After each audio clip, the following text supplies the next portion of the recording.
Alors, je vais partager la parole de Dieu ce soir dans le livre de Jean, l'évangile selon Jean, le chapitre 10. On va lire le verset 10. Jean, chapitre 10, le verset 10.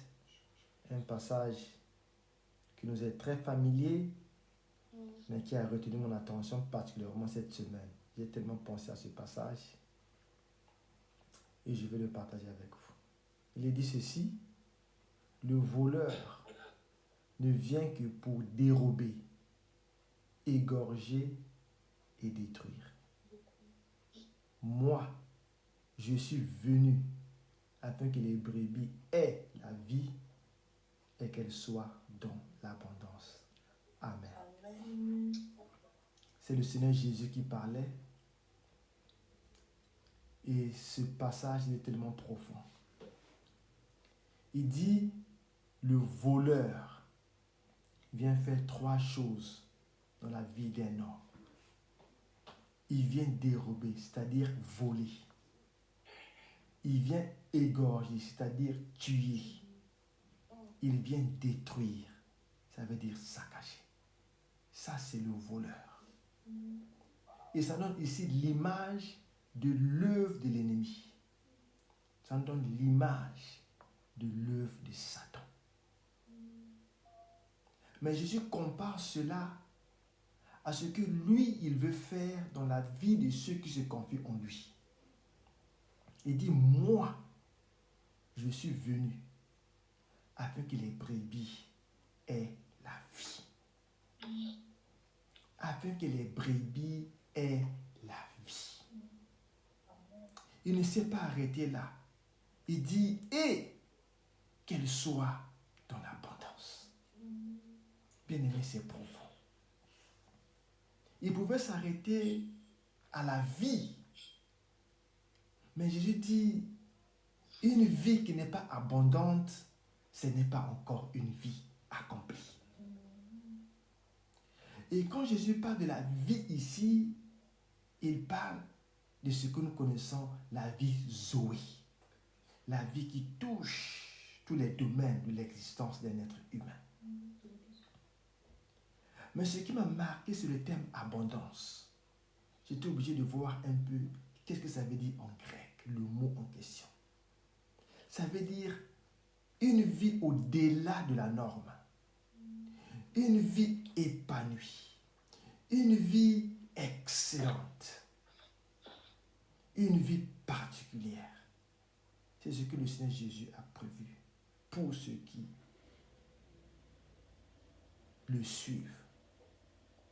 Mais qu'est-ce que Jésus veut dire par là quand il parle de la vie en abondance? Tout de suite, en tant qu'humain, on pense à beaucoup d'argent, n'est-ce pas vrai? On pense à beaucoup de voitures, on pense à des grandes villas. Enfin bref, vous voyez un peu ma pensée, on pense à tout ce qui est matériel, tout de suite. Mais quand tu places ce verset ou bien ce mot dans le contexte, tu comprends ce que le Seigneur Jésus veut dire. Parce qu'au début, il dit, le voleur ne vient que pour dérober, égorger et détruire. Mais lui, quand il vient, il donne une vie abondante. Une vie abondante, dans ce contexte, signifie une vie où le diable n'a pas le pouvoir de dérober. C'est la vie que Christ nous a promis. Une vie où le diable n'a aucun pouvoir pour venir dérober, c'est-à-dire prendre toi ta destinée. Combien de gens aujourd'hui, leur destinée a été dérobée par le diable? Combien de gens aujourd'hui, leur destinée a été volée par le diable? Et ils vivent une autre vie. Et quand tu vis une autre vie, même si cette vie, elle est matériellement riche, mais elle n'est pas une vie abondante parce que ce n'est pas ce que Dieu a prévu pour toi. Parce que ta destinée a été dérobée par le diable. Le voleur ne vient que pour dérober, mais aussi pour égorger, c'est-à-dire pour tuer. Combien de personnes aujourd'hui sont mortes prématurément? elles n'ont pas expérimenté la vie abondante. La vie abondante, c'est lorsque tu accomplis les jours que Dieu a prévus pour toi. David pouvait dire dans le psaume 139, tous les jours de ma vie sont inscrits dans ton livre. Si tu meurs avant la date que Dieu a prévue, c'est que quelque chose n'a pas marché. Bien-aimé, tu ne mourras pas avant ton temps. Parce que le Seigneur dit, tu vas vivre une vie abondante. C'est-à-dire, tu vas vivre jusqu'à ce que Dieu dit, ton temps est arrivé, viens dans ma présence. C'est ça, vivre une vie abondante. Quelqu'un disait, aujourd'hui, beaucoup de personnes meurent à 35 ans et on les enterre à 75 ans. Ce qu'il voulait dire, c'est quoi? C'est qu'à 35 ans, le diable t'a déjà dérobé. Il t'a déjà égorgé. Mais tu es encore vivant, les gens te voient, tu marches, tu vis. Mais en réalité, toute la substance, toutes les promesses, toute ta destinée a été déjà égorgée, a été déjà volée. Donc spirituellement, la personne est déjà morte. Et le jour où la personne meurt, c'est seulement le jour de son enterrement. Quelle catastrophe de mourir à 35 ans, de mourir à 30 ans, de mourir à 40 ans et d'être enterré à 85 ans. Bien-aimé, la vie abondante, c'est lorsque, bien-aimé, tu vis le temps que Dieu t'a donné à vivre. Et que le diable ne vienne pas détruire, c'est le troisième mot, détruire ce que Dieu a prévu pour toi. Une vie abondante, c'est lorsque tu vis ce que Dieu a prévu pour toi. C'est lorsque tu vis dans le plan de Dieu. Lorsque tu vis la vision que Dieu t'a donnée. C'est là une vie abondante. Et c'est ce que Christ nous a promis, bien-aimé. Et cette vie-là, quand tu la vis, quand tu l'expérimentes, c'est que le diable n'a plus sa place dedans. Et bien aimé, ce soir, je veux t'encourager quelqu'un. Que le Seigneur a promis de te donner la vie. Oui, tu as la vie aujourd'hui, mais est-ce que ta vie, elle est dans l'abondance? Est-ce que ta vie, elle est dans l'abondance? Quelquefois, quand on lit la parole de Dieu, on voit la réalité de ce que nous vivons, on dit, mais il y a comme il y a une grande différence. Encore une fois, on ne pense pas tout de suite au matériel. Parce que si c'était dans le matériel, quand on voit la vie du Seigneur Jésus-Christ, il n'était pas dans l'abondance.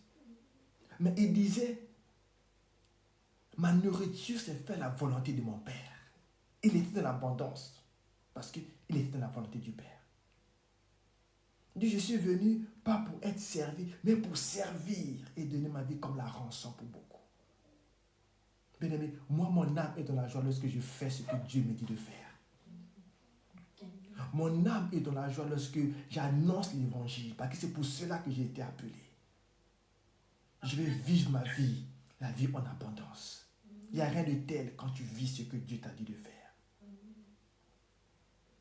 Alors, bien-aimé, ma prière ce soir, c'est que nous allons empêcher par la prière que le diable vienne dérober, égorger et détruire ta vie que Dieu a prévue pour toi. Tu vas prier aujourd'hui que le diable ne vienne pas dérober, égorger et détruire le destin de tes enfants. Tu vas prier, intercéder aujourd'hui, que le diable, que l'ennemi ne vienne pas dérober, égorger et détruire la destinée de ta famille. Parce que lui, c'est ça sa mission. Mais que tes enfants aient la vie. Que tu aies la vie que Dieu t'a donnée. Et que cette vie ait de l'abondance.